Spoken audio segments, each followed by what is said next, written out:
بسم اللہ الرحمن الرحیم۔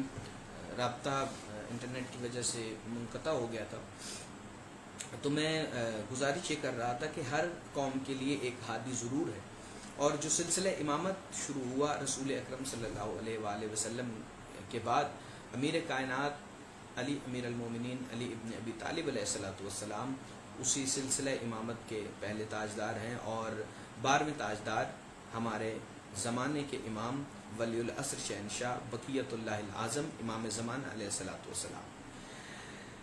لیکن ستم ظریفی اس امت کی یہ ہے کہ لوگ خود کو شیعہ بھی کہلواتے رہے، اور امام زمانہ علیہ السلام کی توہین کرنے کے مترادف جو عمل تھا اسے بھی بار بار دہراتے رہے۔ غیر معصوم کو امام کے لقب سے بلاتے رہے، کسی نے 13واں امام بنایا، کسی نے 14واں امام بنایا، اور پھر کئی لوگوں نے حد سے گزرتے ہوئے ان کی زیارات کو جاری کیا اور ان کے قبروں پر حرم مطہر کے لفظ لکھے۔ تو یہ سب کے سب ولایت فقیہ کے وہ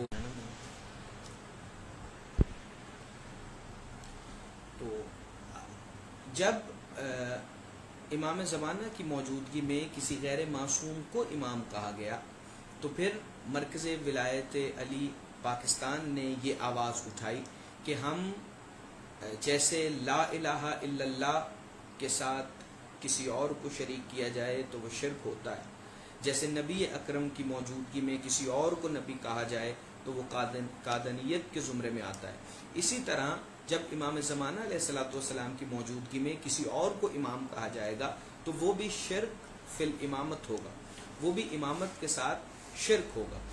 تو آج کا یہ جو سیشن ہے وہ اسی سے متعلق ہے کہ آپ احباب اپنے سوالات پوچھ سکتے ہیں کہ کیا امام زمانہ علیہ السلام کی موجودگی میں کسی غیر معصوم کو امام کہنا درست ہے یا نہیں ہے۔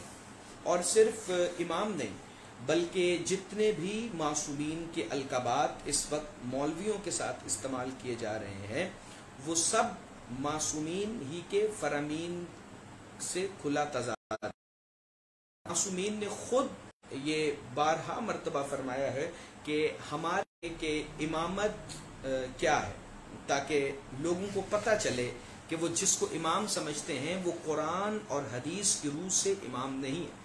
جب اللہ نے فرما دیا تھا وَلِكُلِّ قَوْمٍ ہَادٍ کے ہر، تو اللہ نے قرآن میں صرف یہ نہیں فرمایا کہ ہر قوم میں ایک ہادی ہوگا، بلکہ ساتھ ہی ساتھ خالق کائنات نے قرآن مجید کے اندر یہ بھی بتا دیا کہ وہ جو ہادی، وہ جو رہنما، وہ جو پیشوا، وہ امام ہوگا، وہ انسانوں کا بنایا ہوا نہیں، وہ اللہ کی طرف سے بنایا ہوا ہادی، رہنما اور پیشوا اور رہبر ہوگا۔ مثال کے طور پر سورہ مبارکہ قصص کے اندر اللہ رب العزت نے ارشاد فرمایا بسم اللہ الرحمن الرحیم وَرَبُّكَ يَخْلُقُ مَا يَشَاءُ وَيَخْتَارُ مَا كَانَ لَهُمُ الْخَيْرَ سبحان اللہ وتعالی عما یشرکون۔ اللہ نے فرمایا کہ وہ میں رب ہوں، میں خالق ہوں، جسے چاہتا ہوں چن لیتا ہوں، جسے چاہتا ہوں خلق کرتا ہوں، اور میں نے یہ اختیار انسانوں کو نہیں دیا۔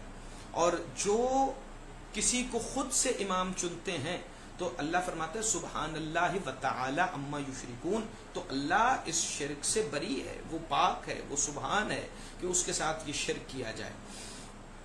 اسی طرح سے اللہ رب العزت نے قرآن میں سورہ یاسین میں جب امام کا تعارف کروایا تو فرمایا وَكُلَّ شَيْءٍ أَحْصَيْنَاهُ فِي إِمَامٍ مُبِينٍ، ہم نے ہر شے کا اختیار امام مبین کی ذات میں جمع کر دیا، امام مبین کے اندر احصا کر دیا۔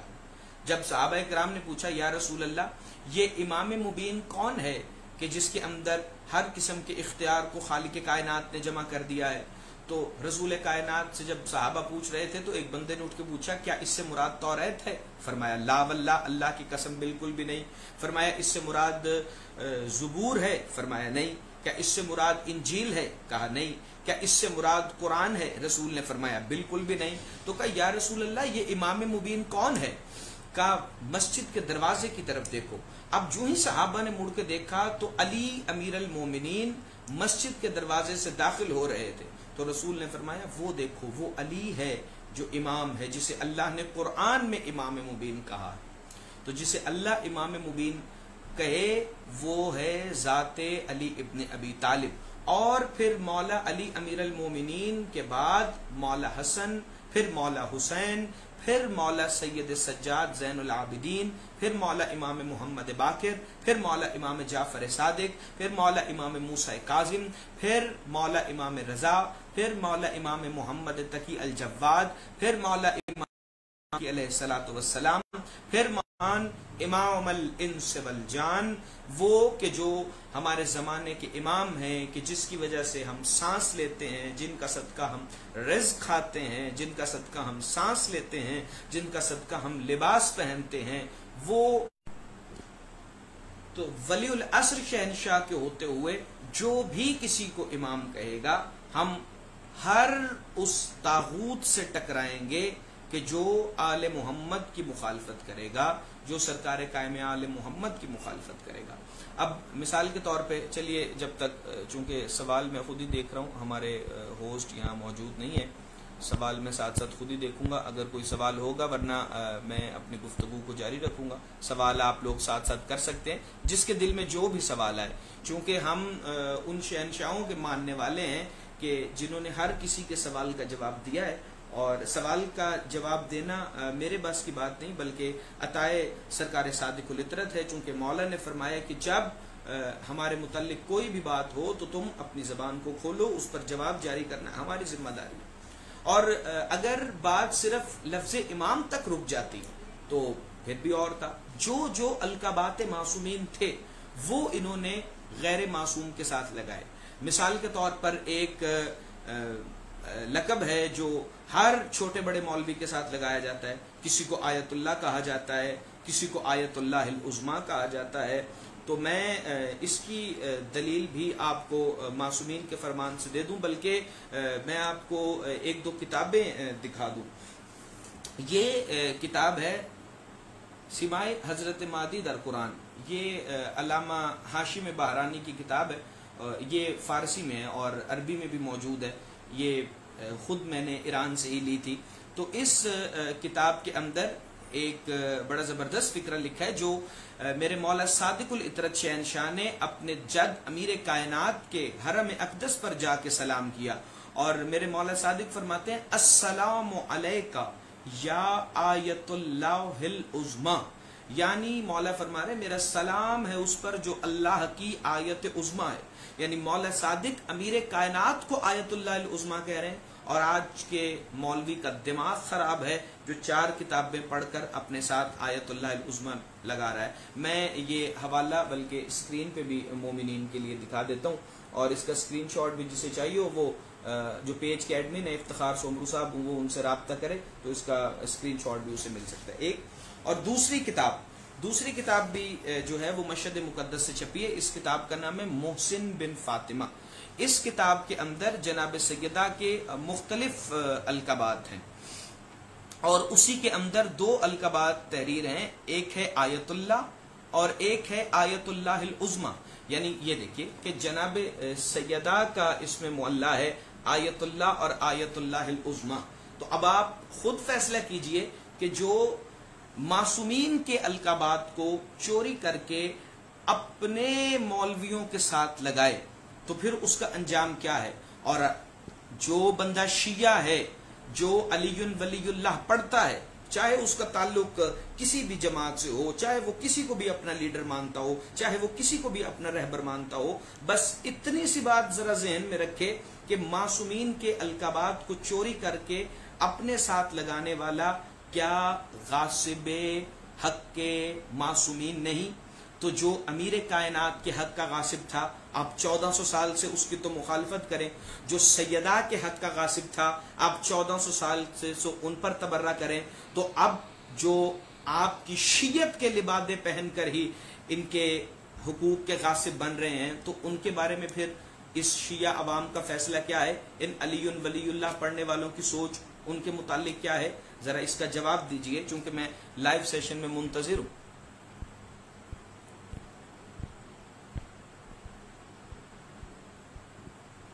جی، مختلف سوالات ساتھ ساتھ جاری ہیں۔ تو ایک صاحب نے یہ بھی پوچھا کہ ہمیں یہ بتا دیجئے کہ چلیں کسی کو امام تو نہیں کہہ سکتے تو کیا کسی کو رہبر کہا جا سکتا ہے؟ اس کے متعلق بھی میں نہ صرف آپ کو جواب دوں گا بلکہ اس کے ساتھ میں آپ کو ایک حوالہ بھی پیش کرتا ہوں۔ اس وقت جو ایران کے بڑے معروف عالم دین جن کا نام وحید خراسانی ہے اور قم کے اندر سب سے بڑا درس خارج ہے ان کا، یہ ان کی کتاب ہے میرے پاس، پیام امام زمانہ۔ اس میں آغا وحید خراسانی کی تقاریر موجود ہے اور اسی کے اندر انہوں نے امام زمانہ علیہ السلام کی زیارت کا ایک فقرہ درج کیا ہے، اور وہ فقرہ میں آپ کو سنا دیتا ہوں اور آپ کو پتہ چل جائے گا کہ امام زمانہ علیہ السلام کی موجودگی میں صرف کسی کو امام نہیں بلکہ کسی کو رہبر، کسی کو لیڈر، کسی کو پیشوا کہنا اپنا، کہ جس کا موازنہ آپ وقت کے امام سے کر رہے ہوں، جسے آپ نائب امام کہہ رہے ہوں، جسے آپ معصوم کا درجہ دے رہے ہوں، تو وہ کیا ٹھیک ہے کہ نہیں؟ یہ زیارت کے فکرے سرکار ولی العصر کے جو آغا وحید خراسانی نے درج کیے ہیں وہ میں آپ کو پڑھ کے سنا دیتا ہوں۔ بسم اللہ الرحمن الرحیم۔ ومن عدل عن ولایتک وجہل معرفتک واستبدل بک غیرک۔ وہ فرماتے ہیں مولا کی زیارت کا یہ فکرہ ہے کہ وہ شخص جو امام زمانہ کی امامت اور ولایت سے روگرداں ہوگا اور آپ کی معرفت اور منزلت سے جاہل ہوگا اور نہ پہچانتا ہوگا آپ کو، اور آپ کی جگہ پر کسی اور کو رہبر چن لے گا، تو قبہ اللہ علی منہرہ فی النار، تو اللہ اسے آتش جہنم میں منہ کے بل پھینکے گا اور اس کا کوئی بھی عمل قبول نہیں ہوگا۔ یہ وحید خراسانی کی کتاب کا حوالہ ہے اور میں اسی کے اندر سے پڑھ کے آپ کو بتا رہا ہوں۔ تو اب آپ دیکھیے کہ جب ایران اور عراق کے علماء یہ لکھ رہے ہیں کہ امام زمانہ کے علاوہ کسی اور کو رہبر نہیں کہا جا سکتا، کسی اور کو امام نہیں کہا جا سکتا، تو پھر آپ لوگ کیوں بازد ہیں اس چیز پر کہ امام وقت کے علاوہ کسی کو امام کہا جائے؟ جیسے میں پہلے بھی عرض کر چکا، جو ویورز ابھی آئے ہیں ان کے لیے میں گزارش پیش کر دوں، جیسے اللہ کے ہوتے ہوئے کسی بشر کو اللہ کہنا شرک ہے، جیسے رسول خدا کے نبی ہوتے ہوئے کسی اور کو نبی کہنا شرک فی النبوت ہے، ایسے ہی امام زمانہ کے ہوتے ہوئے کسی اور کو امام کہنا بالکل ویسے ہی شرک ہے جیسے اللہ اور رسول کے ہوتے ہوئے کسی اور کو اللہ اور رسول کہنا شرک ہے۔ تو میں اس کے لیے آپ کو کچھ حوالے دے چکا، ایک حوالہ میں اور پیش کروں گا۔ اس سے پہلے ایک نقطہ جو ہے وہ میں اور آپ کی خدمت میں پیش کرنا چاہتا ہوں۔ صرف امام اور آیت اللہ اور رہبر ہی نہیں بلکہ مولویوں کو ولی الامر کہا جانے لگا، یعنی امر کا مالک، یعنی امر کا ولی، یعنی جیسے کہ اولی الامر۔ اللہ نے جب قرآن میں فرما دیا اطیعوا اللہ و اطیعوا الرسول و اولی الامر منکم، کہ اطاعت کرو اللہ کی، اللہ کے رسول کی اور ان کی جو اولی الامر ہیں، تو پھر آپ نے مولویوں کو ولی امر کہنا شروع کر دیا۔ بھائی یاد رکھیے، جو اولی الامر ہوگا، جو ولی امر ہوگا، جو صاحب امر ہوگا، اس کی نشانی بھی قرآن میں موجود ہے۔ اللہ نے سورہ بنی اسرائیل کی آیت نمبر 85 میں فرمایا بسم اللہ الرحمن الرحیم یسألونک عن الروح قل الروح من امر ربی، اے محمد یہ تم سے روح کے بارے میں سوال کرتے ہیں، ان سے کہہ دو کہ روح تو اللہ کا امر ہے۔ بھائی جب روح اللہ کا امر ہے تو اولی الامر وہ ہوگا، ولی امر وہ ہوگا جس کا اختیار اس امر سے اوپر ہو۔ تو اب آپ یہ سوچئے کہ جسے آپ ولی امر کہہ رہے ہیں، کیا وہ آپ کی روح پر اختیار رکھتا ہے؟ کیا وہ آپ کی جان پر اختیار رکھتا ہے؟ کیا وہ وقت قضا آپ کے پاس آئے گا؟ کیا وہ ہر مرنے والے کے پاس آتا ہے؟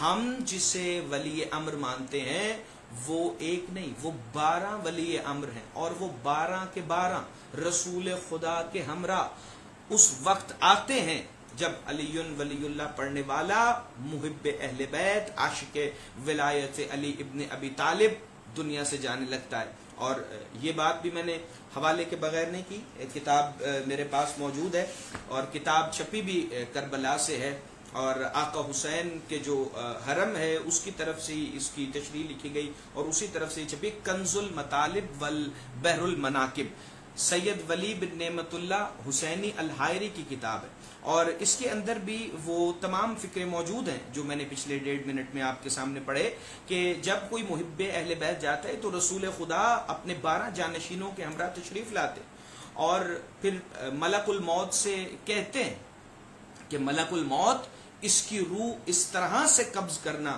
کہ اسے احساس تک نہ ہو، اسے لگے کہ تو اس کا دوست ہے، تو اس کا بھائی ہے۔ کیوں؟ کیونکہ یہ محب اہل بیت ہے، اس نے کبھی ولایت علی پہ کمپرومائز نہیں کیا، اس نے کبھی حق سیدہ پہ کمپرومائز نہیں کیا، اس نے کبھی سید زادی کے عقد کو غیر سید سے جائز نہیں سمجھا، اس نے ہمیشہ میری اطرت کا حیا کیا ہے، اس نے میرے مہدی کے ہوتے ہوئے کسی غیر معصوم کو امام کہہ کے نہیں بلایا۔ تو پھر جب ان کا دشمن، ان سے بغض رکھنے والا، ان کا دشمن یا ان کا مخالف دنیا سے جاتا ہے تو تب بھی رسول خدا وہاں موجود ہوتے ہیں، لیکن وہ کیا فرماتے ہیں؟ یہ سید ولی بن نعمت اللہ حسینی الحائری، یہ کتاب ہے اور یہ حدیث کا حوالہ ہے، میں پڑھوں گا بعد میں، پہلے میں آپ کو سکرین پر دکھا دیتا ہوں۔ اس میں لکھا ہے کہ رسول اللہ صلی اللہ علیہ وآلہ وسلم جو ہی اس شخص کو دیکھتے ہیں نا کہ جس کی روح نکل رہی ہو، جو کہ ان کا مخالف ہے، جو کہ ان سے بغض رکھتا ہے، تو اس کی نشانیاں کیا کیا ہوتی ہیں وہ بھی رسول ملک الموت کو بتاتے ہیں، اور پھر کہتے ہیں کہ یہ فاسق ہے، یہ فاجر ہے، اس پر اتنی سختی کر کہ اس کی روح نکلنے کی تکلیف اس کو۔ قال رسول اللہ وَإِن كَانَ لِأَوْلِيَائِنَا مَعَادِيًا وَلَا آدَائِنَا مَوَالِيًا وَلَا زِدَادِدْنَا بِأَلْقَابِنَا مُلَقَّبًا۔ رسول فرماتے ہیں اور جو ہمارے دوست ہیں اور یہ انہیں دشمن رکھتا تھا، اور جو ہمارے دشمن تھے یہ انہیں دوست رکھتا تھا، وَلَا زِدَادِدْنَا بِأَلْقَابِنَا مُلَقَّبًا، اور یہ ہمارے مخالفوں کو، ہمارے ضد رکھنے والوں کو، ہمارے غیروں کو ہمارے القابات سے ملقب کرتا تھا۔ تو یہ فاسق بھی ہے، یہ فاجر بھی ہے۔ یہ کتاب کا حوالہ بھی میں نے دے دیا جس نے نوٹ کرنا۔ اب یہ کوئی سوال ہے، میں اس کو دیکھ کر پھر اس کا جواب دیتا ہوں۔ ہاں جی، علی ولی اللہ کے حوالے سے سوال، یہ گویا آج کا موضوع نہیں، شاید وہ موضوع کے حوالے سے میں سارے دلائل پیش ہی کر چکا، تو موضوع کے حوالے سے آپ کوشش کریں سوال کریں، لیکن یہ علی ولی اللہ پہ جو سوال ہوا ہے میں اس کا جواب بھی آپ کی خدمت میں پیش کیے دیتا ہوں۔ کہتے ہیں کہ کسی امام نے تشہد میں علی ولی اللہ نہیں پڑھا۔ اگر کسی امام نے تشہد میں علی ولی اللہ نہیں پڑھا تو جو پڑھتے ہیں تو کیا انہوں نے یہ اپنے پاس سے ایجاد کیا کیا؟ اور جو نہیں پڑھتے ان کے پاس دلیل کیا ہے؟ دیکھیے، علی ولی اللہ تو ائمہ معصومین کے دور میں آپ پھر کلمے میں بھی دکھائیں، آپ پھر اذان میں بھی دکھائیں۔ اب اگر آپ کہیں کہ حکومت بنو امیہ کی تھی اور اذان میں علی ولی اللہ نہیں پڑھا جاتا تھا تو اب ہم بھی نہ پڑھیں، اور یقیناً مولوی کی سازش ہی یہی ہے کہ اس کو پہلے نماز سے نکالا جائے، پھر اذان سے نکالا جائے، یا اس کے بعد پھر کلمے سے بھی اس کو آہستہ آہستہ نکالا جائے۔ تو ہمارا کلمہ، ہماری اذان، ہماری نماز آیہ ولایت کے مطابق ہے۔ بسم اللہ الرحمن الرحیم، انما ولیکم اللہ ورسولہ والذین آمنوا الذین یقیمون الصلاۃ ویؤتون الزکاۃ وہم راکعون۔ اللہ ولی ہے، رسول ولی ہیں، اور وہ جو حالت رکوع میں زکوٰۃ دیتے ہیں۔ تو علی امیر کائنات کی ولایت کا حکم اللہ نے قرآن میں دیا ہے۔ رسول اللہ نے خود فرمایا کہ جس نے جب بھی، جہاں بھی، جیسے بھی علی کو مجھ سے الگ کرنے کی کوشش کی، اس نے مجھ محمد کا انکار کیا ہے۔ اب آپ جہاں جہاں محمد الرسول اللہ پڑھیں گے، بھری پڑھی ہیں کتابیں، حدیثوں کے بے حساب حوالے موجود ہیں۔ خود امام رضا شہنشاہ کا تشہد جو پڑھا گیا ہے وہ موجود ہے، امام صادق نے جو تشہد پڑھا ہے وہ موجود ہے۔ اس پہ جس دن موضوع ہوگا میں وہ ساری کتابوں کے حوالے اس دن بھی دکھاؤں گا۔ بے شک ائمہ نے اپنی نماز میں ابجد کی ولایت کا اقرار کیا ہے، اور ہر آنے والا امام پیچھے آنے والے تمام ائمہ کی ولایت کا اقرار اپنی نماز میں کرتا تھا۔ اور یہ ولایت امیر کائنات تو وہ شے ہے کہ جس کے بغیر کسی نبی کو نبوت ہی نہیں ملی. انبیاء کی درجہ بندی ہے اسی ولایت علی امیر المؤمنین کی ولایت کے اوپر. کیوں؟ تلک الرسل فضلنا بعضهم علی بعض. اصول کافی کے اندر حدیث موجود ہے. بندے نے مولا صادق سے پوچھا، مولا یہ جو اللہ فرما رہا ہے کہ ہم نے رسولوں کو بعض میں سے بعض پر فضیلت دی ہے، تو اس کا مطلب کیا ہے؟ امام نے فرمایا انبیاء کی درجہ بندی ہے. کوئی خالی نبی ہے، کوئی رسول ہے، کوئی صاحب شریعت ہے، کوئی اولی العزم نبی ہے. کیوں؟ 1.25 لاکھ نبی ہیں، رسول 313 ہیں، اولی العزم انبیاء 5 ہیں. تو پھر یہ درجہ بندی کی وجہ کیا ہے؟ امام صادق علیہ الصلوۃ والسلام فرماتے ہیں کہ جس نبی نے میرے جد علی کی ولایت کو جتنا مانا ہے وہ اتنا بڑا نبی بنا ہے. تو یہ جو تشہد والے سوال کا جواب تھا. ایک سوال اور لے لیتے ہیں.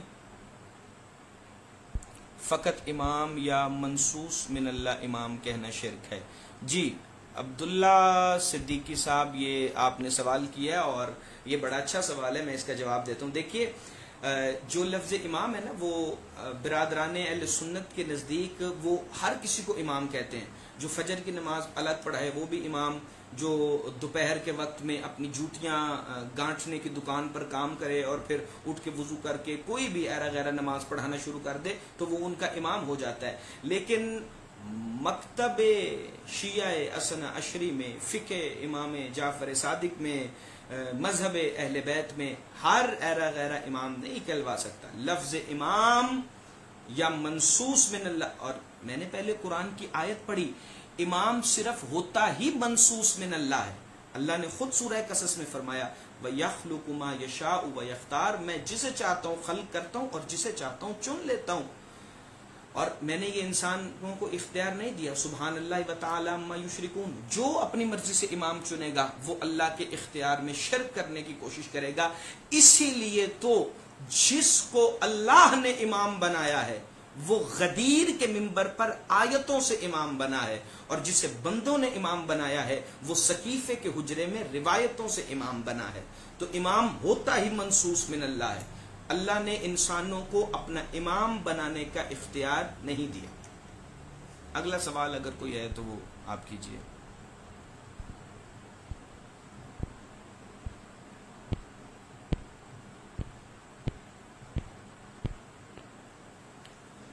مولا امیر کائنات آپ تمام موالیان حیدر کرار کو ولایت مطلقہ امیر کائنات پر ہمیشہ قائم و دائم رکھیں. سرکار ولی العصر کا انتظار آپ کا مقدر ہو، اور وہ پردہ غیبت جو کہ آپ کی آنکھوں پر ہے وہ جلد از جلد ہٹے تاکہ ہم دیدار امام سے مشرف ہو سکیں. یاد رکھیے گا، پردہ غیبت امام کے وجہ اللہ پر نہیں بلکہ ہماری آنکھوں پر ہے، اور اس کے آنے کا انتظار، اس کے ظاہر ہونے کا انتظار، ہماری آنکھوں سے پردہ ہٹنے کا انتظار صرف ہمیں نہیں بلکہ اللہ کو بھی ہے. اور اللہ خود فرما رہا ہے فانتظروا انی معکم من المنتظرین. تم بھی انتظار کرو اور میں بھی تمہارے ساتھ انتظار کرنے والوں میں ہوں. السلام یا علی مدد.